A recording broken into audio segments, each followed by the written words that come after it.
Welcome to the Carnivore Cast, a podcast focused on the carnivore diet and lifestyle, with practical advice from successful carnivores, citizen scientists, and top researchers. I'm your host, Scott Meslinski, and I'm here to speak with experts and experienced carnivores to get answers to your biggest and meatiest questions while helping you live your best life as a carnivore. If you enjoy the show, please consider supporting the Carnivore Cast on Patreon. By becoming a patron, you'll help us reach more people and continue to create content on carnivore. There are also exclusive perks available, such as private Q&As, consultations with me, and more. Become a supporter at patreon.com/carnivorecast. Check the episode description for the link. Thank you, and I'll see you there. Rich Northrop at ribeye.rich on Instagram is a cardiac exercise physiologist, founder of the Strict Carnivore Zero Carb Life Facebook group, and long-term carnivore who has lost weight, improved his IBS, acne, mental clarity, bladder issues, and back pain, all on a carnivore diet. Welcome to the show, Rich. Thanks for having me, Scott. Yeah, very excited to chat with you today. And I've learned a lot from your Facebook group, and we've had some great conversations and back and forth on social media. But I don't know as much about you as some of my other guests. So I'm really excited to learn more. Maybe just tell folks a little bit about your story to start. You know, what was your health like before finding the carnivore diet? Well, for me, I started gaining weight, probably around middle school. Typical just bad foods around the house. I lived with my mom, single mom, buys, the Hostess snacks and things like that. And I probably overate, maybe emotionally or boredom. I'm an only child. And, I just started gaining weight in middle school. And, that's another age-old question is why do some people gain weight? I have tons of friends that eat crap and they always stay skinny. So yeah, it's one of those things. And I don't know. I took a lot of antibiotics for acne around that time. I don't know if it was a microbiome thing. But when I was first self-conscious of my weight, the nutritional education and things like that just weren't in play. I remember going to the corner store and getting bag of gummy bears because it said, a fat-free food on the front of it and thinking that was okay to have, or even just like a Mountain Dew because it has 0 grams of fat. It was all fat, it's like, if there's no fat, it's not going to make you fat. And then in high school, I remember being about 15 or 16. I had just this bad, I don't know if it was a stomach bug, but something stuck with me for about a year. And I just had IBS, basically the runs constantly. And it kind of made me develop some medical anxiety, looking up stuff. This is when the internet was starting to get a little bigger. You can search for stuff and doctors couldn't seem to figure stuff out, and that eventually went away, and I just kind of gained up. I think when I graduated high school, I was about 300 pounds. After that, I decided to eat a little bit cleaner, chicken and vegetables type of thing. I went running a lot. I lost weight, but I think, that's the kind of the importance of childhood obesity is I think I made it so hard to maintain weight loss. I can put, if I wanted to eat junk, I can put on 10, 15, 20 pounds in like a week or two. It's crazy. And then, I just started, I met my wife. We started, about when I was 25 or 26, and I started gaining a little bit of weight back. IBS type stuff was coming back. I had bladder scopes. I was just having discomfort, lower abdomen. It's hard to tell because all the nerves are so close in the pelvic girdle area that it's like, are you having colon spasm or bladder issues? So I had all types of scopes that I'll just leave it at that. And they saw bladder inflammation, and I've had polyps on my old colonoscopies and whatnot. So I was like, damn myself, if I lose weight, I was kind of just always self-conscious of the weight thing, just getting made fun of in high school. So that was my thing. I was like, well, maybe if I can lose weight on the carnivore diet, I could, worry about all this other stuff after, maybe just exercise more and things like that. And lo and behold, it's like, oh, some of that other stuff's going away. My skin's clearer. My bowels are normal now. There was some in between, but so yeah, it's kind of been a big journey with ups and downs, and still try to figure things out once in a while. Yeah, that's really interesting. And where did the carnivore diet come in for you? How did you find out about it? Well, I did, we back in college with being in an exercise, physiology program at the time, me and my classmates or buddies, we had to do different studies and papers, and we ended up doing our final review paper on, caffeine supplementation for exercise. But during all that, we had access to the lab and, tested VO2 max, all that stuff. We tried. So I even did a vegan diet. I hate to admit it, for couple months. And I was shocked to find I lost like 3 pounds on it and was bloated to all hell. So, there was that. I think honestly, everybody always mentions the Joe Rogan podcast with Baker, but I don't think it was that, although I did see that at the beginning. I think it was honestly just a YouTube video of some random guy or younger guy. And he was saying how his IBS completely disappeared with a carnivore diet. And then that kind of turned into me searching more on it, things like that. And yeah, it's really amazing, like the different ways that people find this diet or just health solutions in general. When you're desperate and you have a particular solution, you're just like frantically Googling, searching, looking for anything, any type of answer. And so how did you start? What did it look like for you? Did you go all in at first? How did you start the carnivore diet? And did you have trouble getting adapted at first? Yeah, I'm kind of an all-in type of guy. I'd say like the difference, like right now, my diet is mainly beef, but in the beginning, coming from a diet where you can just have whatever you want, I kept some variation into it. So I would buy, I'd buy beef, I'd buy some pork, get some fish, all types of stuff, eggs, different like carnivore snacks, like pork rinds and beef jerky and things like that. There was all types of stuff. And as far as adaptation goes, I did have some nausea and dyspepsia, they call it, in the beginning, where stuff just wasn't really sitting too well. I remember eating at lunch at work and just getting kind of nauseous after from like the ground beef, and then it's like, oh, is it the rendered fat? Is it too much fat? I think just my gallbladder was waking up, and, your pancreatic enzymes have to start changing the amounts they make and digestion and things like that.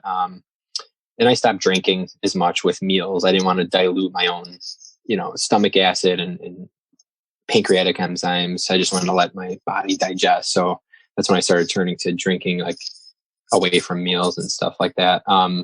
But that was probably it as far as adaptation goes. It took probably like 3 to 6 months to really feel better with that. And the nausea and kind of dyspepsia faded over time, I'd say, after the 6-month mark.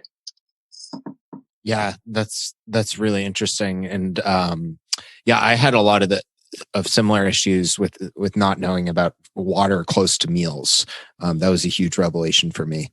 Yeah. And it's hard because when you follow a lot of these people that are experienced or have been doing this for a couple years, and they're having, for newer people to come on and see like, oh, well, they're getting mineral water and, things like that. They'll start drinking mineral water during their dinners, but mineral water is very alkaline. And, sometimes these people are already starting out from having low fat diets all these years. They really need their stomach acid to kick up. And that's why I think drinking any water, but especially alkaline like mineral water, is not a good idea, especially when you're first adapting to breaking down these heavy meals of meat and fat and things like that. Yeah, that's a great point. And can you talk a little bit about like water and electrolytes and what you've learned about that on a carnivore diet? Yeah, I find everybody drinks way too much water. There's a time and a place for it, but it's like everybody's seen, there's probably a couple people in everybody's workplace that just walks around and fills up their water bottle like 8 times a day, goes to the bathroom 25 times a day.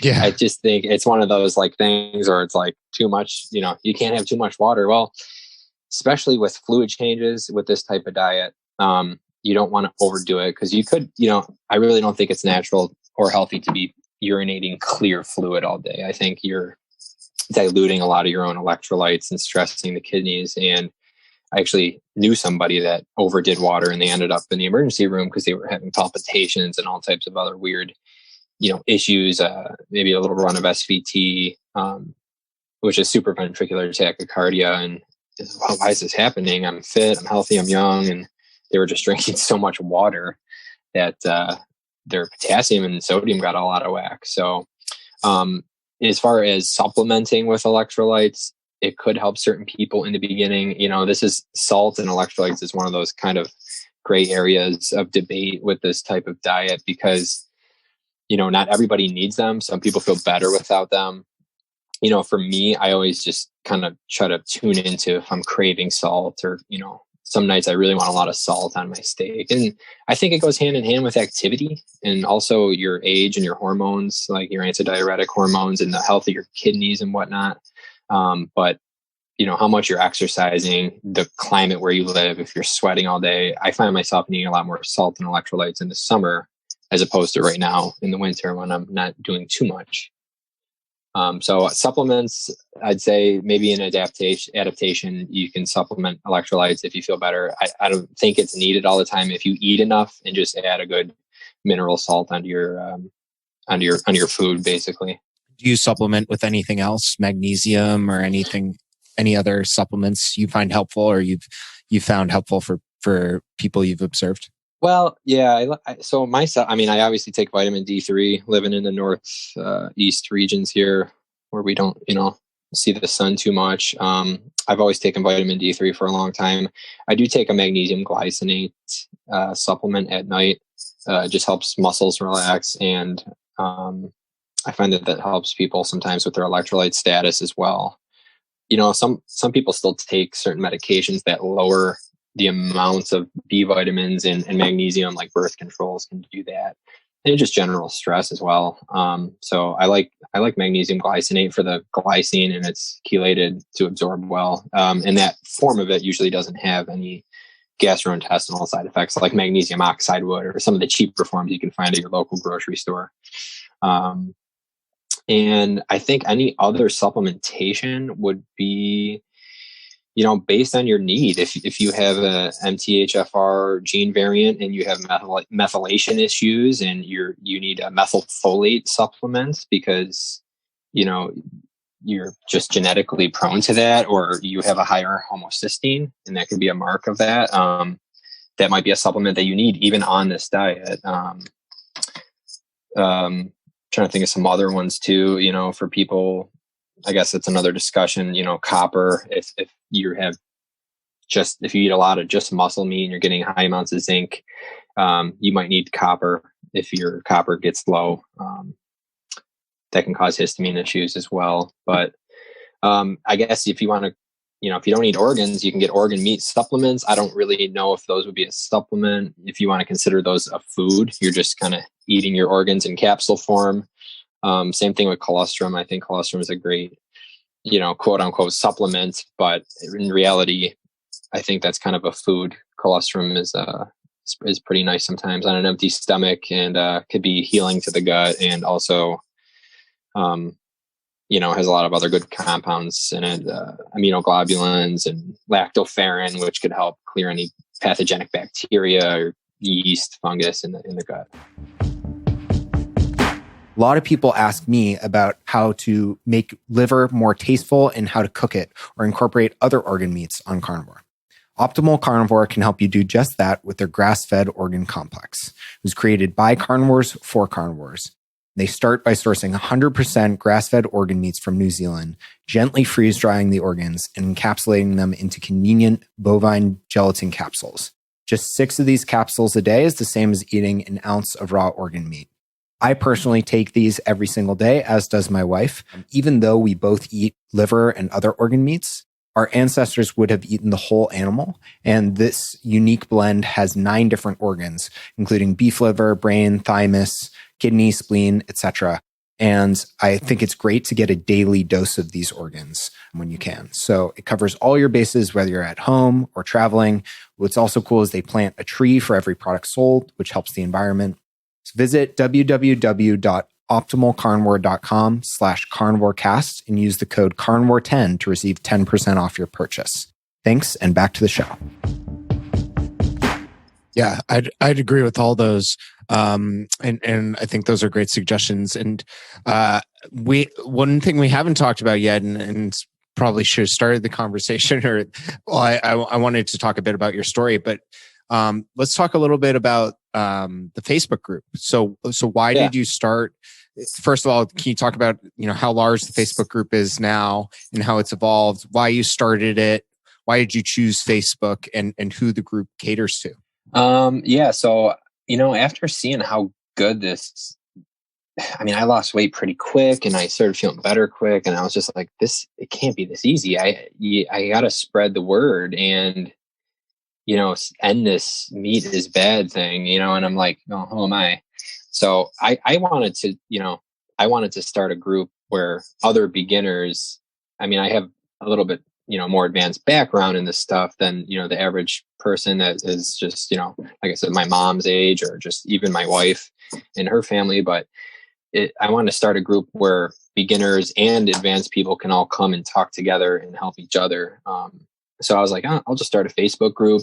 I used Facebook in the past to organize like some soccer teams that I ran, and I found it a good platform.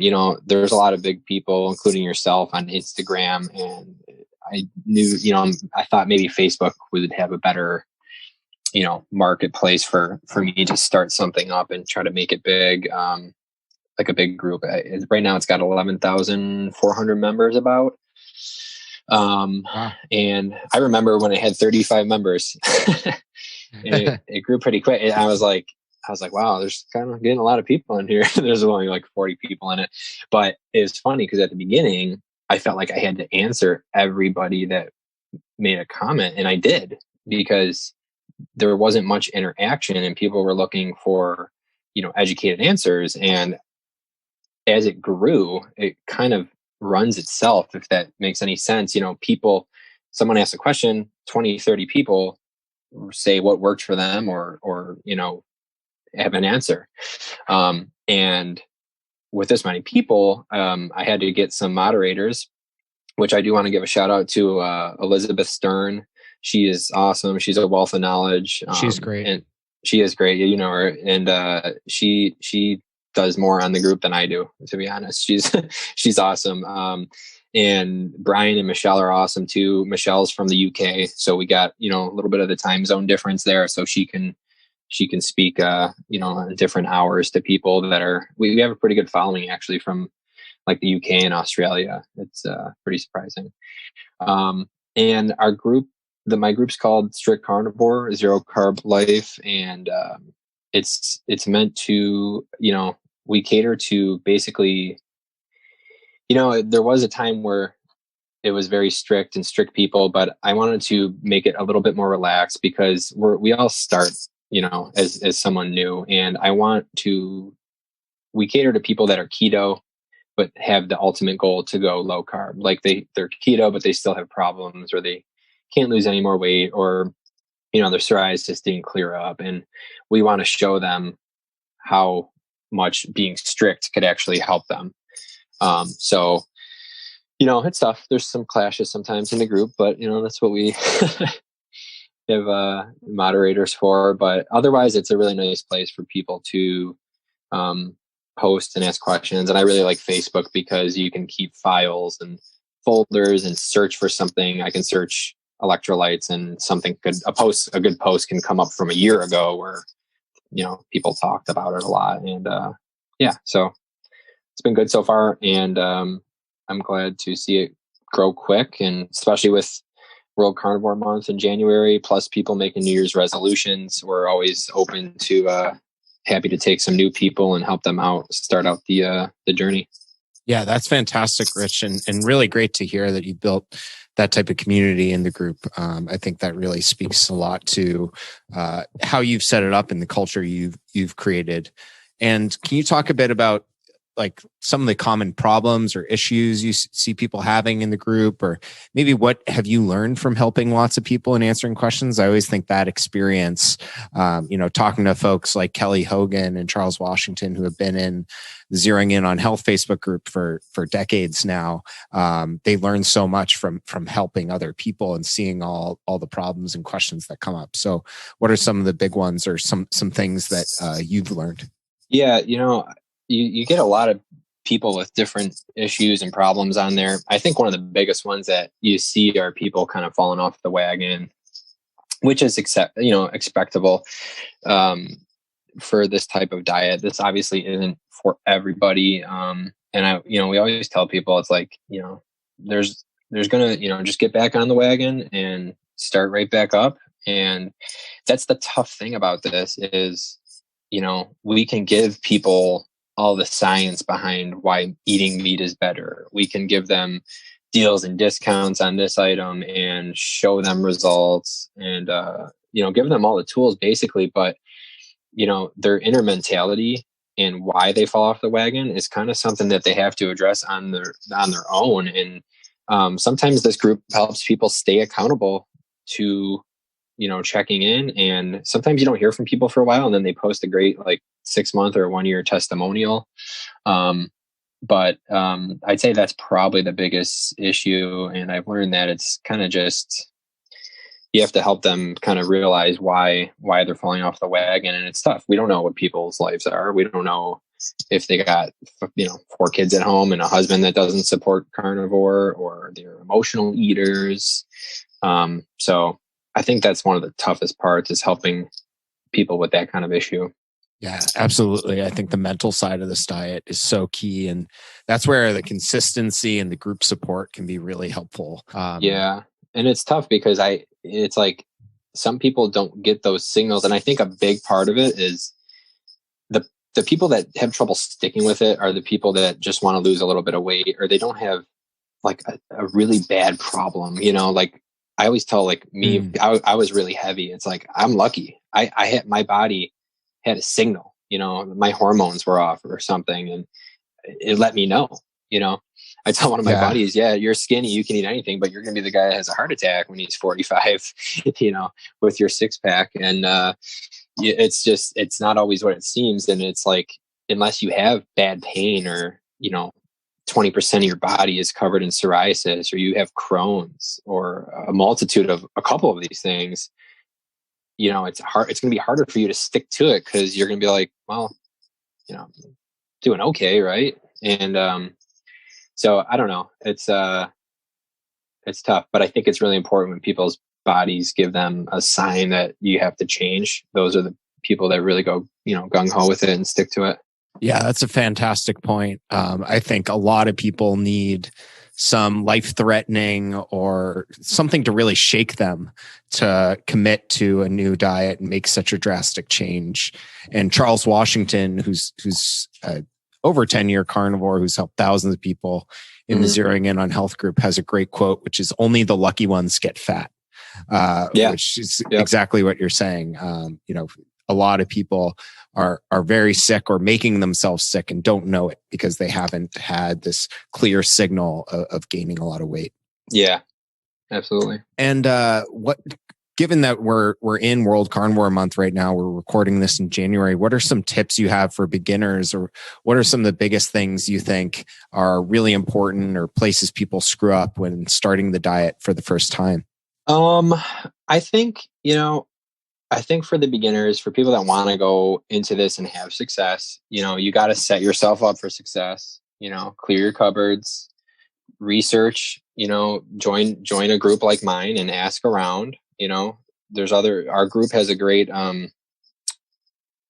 it's like a mentorship type of thing, where there's a little tab that says mentorship, and you can actually find somebody that's a listed mentor and talk with them one-on-one. So that's good for beginners and just accountability. But I think, it's doing your research and getting, eating. There's a lot of different tips out there, like fasting and stuff. I say just change your diet slowly. Eat whatever meats you want. If you want salt on it, that's fine. But I think a lot of people have issues in the beginning with, they stall with weight loss, or they're constipated, or their adaptation phase causes them to quit. And I think, meat and water only is really important for the first probably 30 days or so. And then you can try to add stuff to see if it bothers you. Adding stuff, meaning in the carnivore world. So like eggs can cause issues for certain people. Dairy, I think, is like a, big gray area. Don't get me wrong, I love dairy, but I think for a lot of people, it can cause some issues still in the beginning.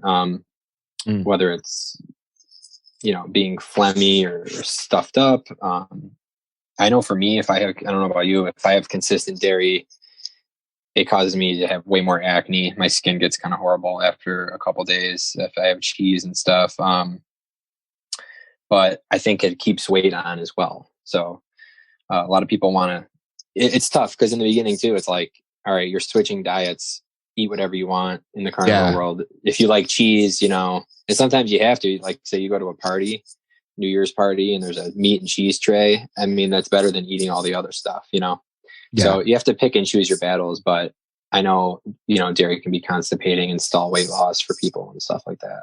Yeah, that's a great point. I think it's a trade-off. I typically give the advice of, you're starting carnivore for the first time, make it as tasty as you can. Do what you have to do to stick to it. And if you don't have major problems with dairy, then start with it and try to eliminate it later on. But I can totally see it's a very valid argument to, treat it more like an elimination diet, and as much as you can start with meat and water, but it's a trade-off. Yeah, I know. It depends on the person, really. If you think they're going to have a really hard time and they love cheese, sure. But, a lot of people go, well, I'm constipated because there's no fiber. Yeah. When in reality, it might be the casomorphines, which is like an opioid peptide in cheese that causes slower motility in the gastrointestinal tract, causing the constipation. So, and there's a lot of other stuff too, like with the weight in it. There's a lot of hormones in cow milk, or any, milk. It's, I know it says RBGH free on a lot of the milks now. I think that's actually like a law. That's the recombinant bovine growth hormone, which they used to give to the cows, but people forget it's not hormone free. Cows are animals. They have their own hormones. Regular bovine somatotropin, there's prolactin, there's IGF-1, insulin-like growth factors in milk, even, estrogen and prostaglandins and stuff. And, they say, oh, we don't give the cows antibiotics, but they do give them dexamethasone, which is, works good on cows for inflammation. So there's actually steroids in a lot of the commercial milks. I'm sure this might be different with raw milks or local grass-fed milks to some extent, but I think it exposes us to hormones, which may not be bad. They might be good for muscle growth, but I think for a lot of people, they will also stall weight loss and cause skin issues and things like that. So it depends. If you do good with it, like you said, take it. If not, that's one of the things I would look at if you're tinkering with the diet at all. Yeah, that's a great point. And when it comes to tinkering, another thing I wanted to talk to you about is histamine intolerance. So how can people deal with this on a carnivore diet, and where does it come up?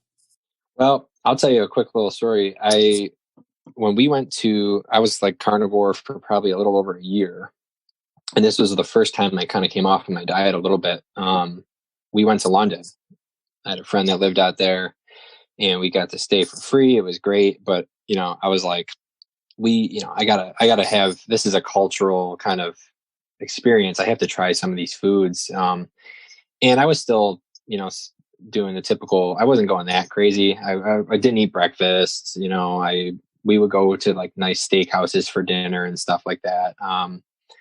But there was one day where I think it caught up with me. I had a fish fry with like malted vinegar on the fries and like one of their local warm beers, which is all probably extremely high in histamine. That last day in London, I mean, I had a rash on my arms. I had like horrible cold symptoms, and my nose was just a faucet, and it was just probably a giant histamine reaction. When I came back home from the trip, went back on carnivore, I was completely fine. Everything was gone, but it made me look into histamine intolerance, and I found that I might have a little issue with it after that. And I don't know if I think it's most likely a microbiome change after the, change in your diet and what's left over.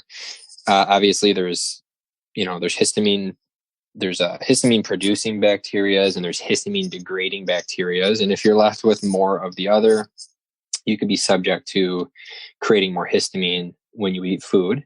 But foods themselves, so when people start off this diet, a lot of quick, easy stuff, tasty stuff is high in histamine. So, your aged cheeses, your meat and cheese platters at parties, pepperoni, deli meats, canned, if you eat canned, I was eating smoked canned salmon.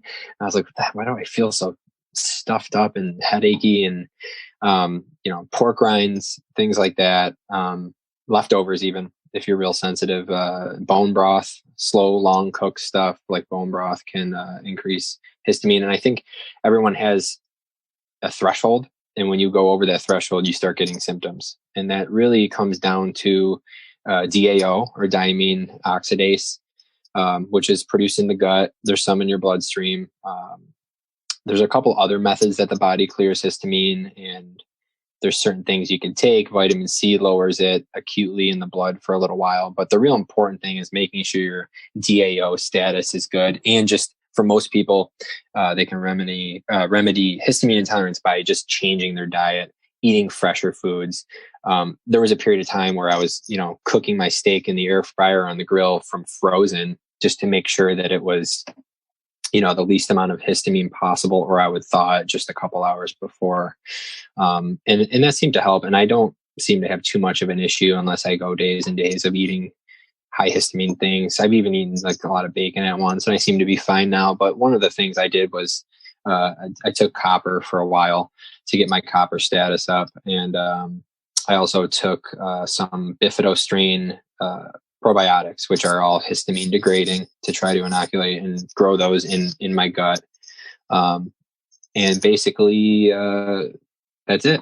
And just, watch the diet. I seem to be okay with stuff now. I think if you have the right coenzymes and cofactors to DAO production, you should be fine, which is copper, vitamin B6, and all, some other animal foods. Another great option is eating or taking beef kidney, very high in DAO. Ancestral Supplements makes a great, product, beef kidney capsules, that helped me out during that kind of transition there and figuring that out. Yeah.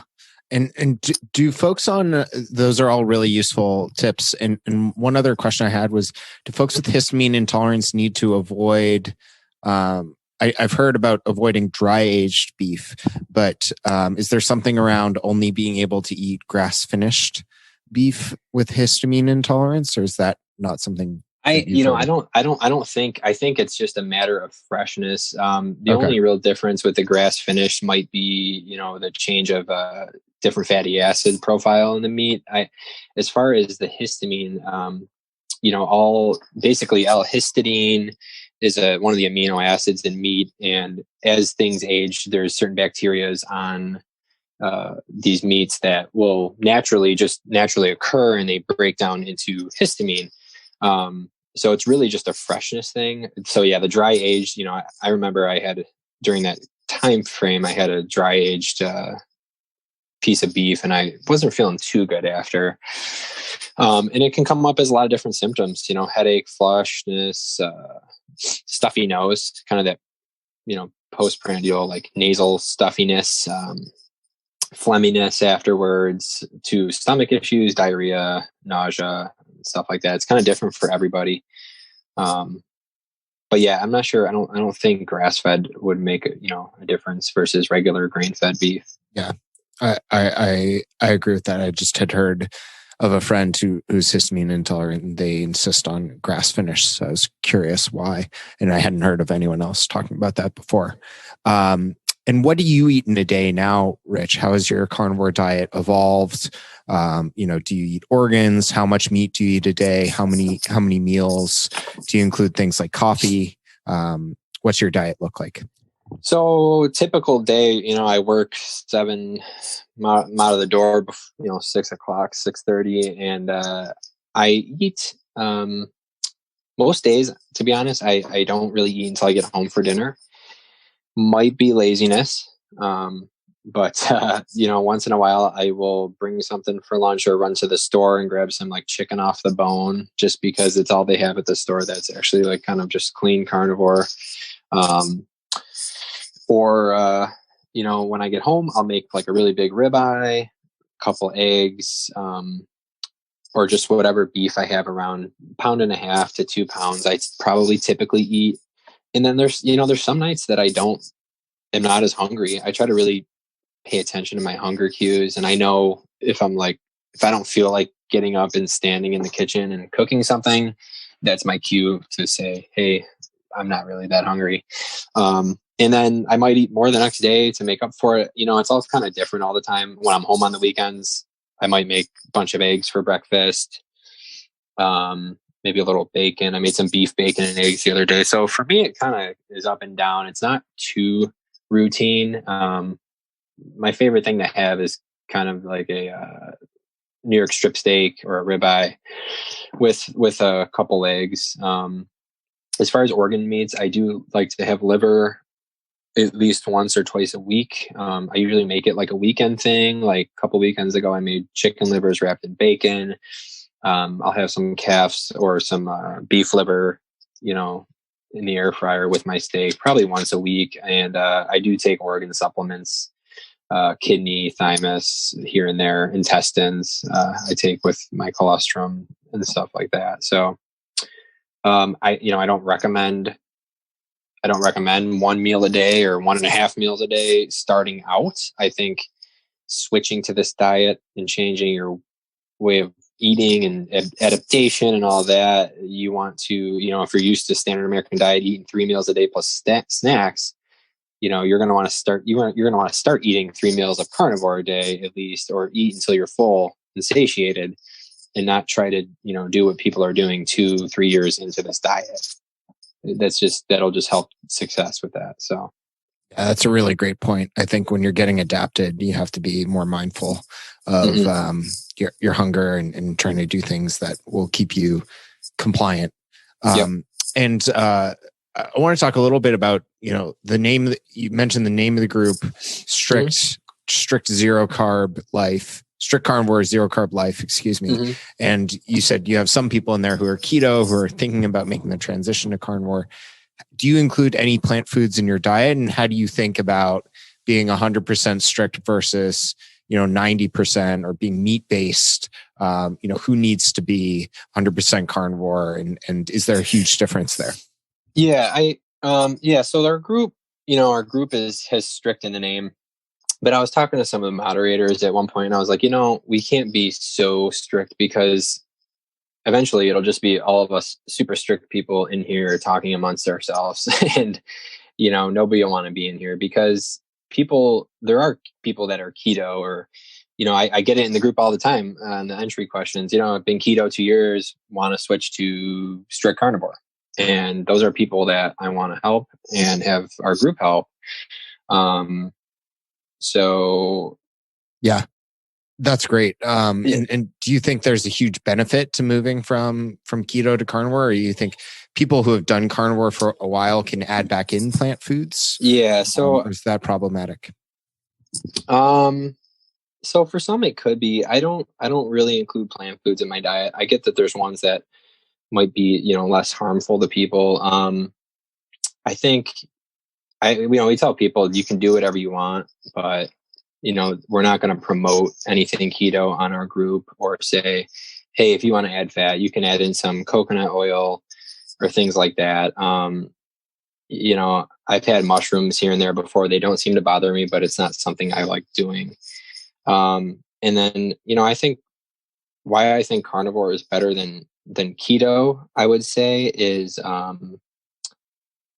it really addresses, I think you're not going to address your relationship with food ultimately with keto. And I know there's different styles of it. There's clean keto and ketovore and all that stuff. But, you're not getting away from industrial seed oils. Like, you can have mayonnaise. That's keto, right? It's like all fat, no carbs, but it's all soybean oil. That stuff could bother people, be estrogenic. I think it's easily oxidized and glycated types of fat, like soybean oil, that causes a lot of issues. And that's considered keto. You can still get keto desserts, and you still have to count your carbs and worry about all that stuff too. And that's why I think carnivore is so much better. You're getting away from counting macros. You're getting away from the keto desserts and tinkering with this and that and all these branded keto things. And it's just easy. I mean, yes, there's some intricacies to carnivore that, hopefully our group helps people out with. But, if people want to add back in, either, if you're thriving with 95% animal foods and you can add back in something, that's fine. I'm not going to tell you what to do, but I know for me, being strict is important, because for me, I can't have a sweet thing or a little half a teaspoon of honey. I would just go nuts after. It's like, I'm that person that's like, oh, well, I had one little thing, might as well ruin the rest of the day and get back on it tomorrow, which, that could throw off your metabolism for quite a while for someone with my type of history and genetics of being overweight and things like that. So. Yeah, I like that answer. I think it depends a lot on the person and your situation and context. Some people will continue to thrive and do best just sticking to only carnivore and only 100% animal foods. Others, if it makes them compliant or if it makes you feel good and doesn't affect you negatively, I think it's totally fine to think about adding back in other foods. And you're not kicked off the carnivore bus, in my opinion, if you do that. Yeah, exactly. We're all just trying to get healthier.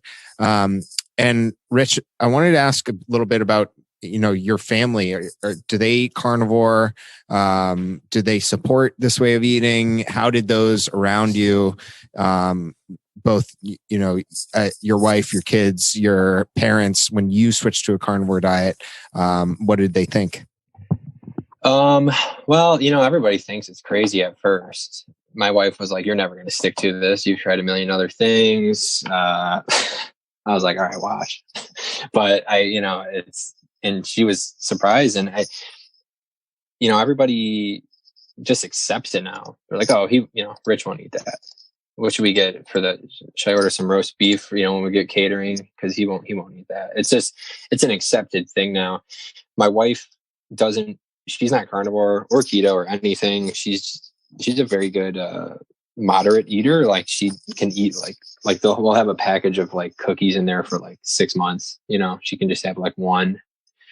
Not that it's good, but she does eat a lot of meat. Like in the summer, especially when we're out grilling, like I'll just get meat for dinner, and sometimes she'll just eat the steak. That's it, or make like a little side of something with it. But so I make sure she's getting her nutrition and things like that. My son is fully carnivore because he's just on breast milk, 3 months old. So I plan on instilling a lot of animal foods as he grows up. Nice. Probably get some low toxicity plant foods for him. Obviously, I'm not going to force feed him just meat as an infant, but once he starts eating solid foods, I plan on making my own food at home with, squash and little bits of meat or liver in there, blended in, and things like that. But yeah, you still get flack from from just family member, like my mom. I was eating some butter with my turkey on Thanksgiving, and she just didn't, she was like, really? All that butter? Is that good? And I always and when people say that, I always just say, why isn't it? And nobody could ever say anything.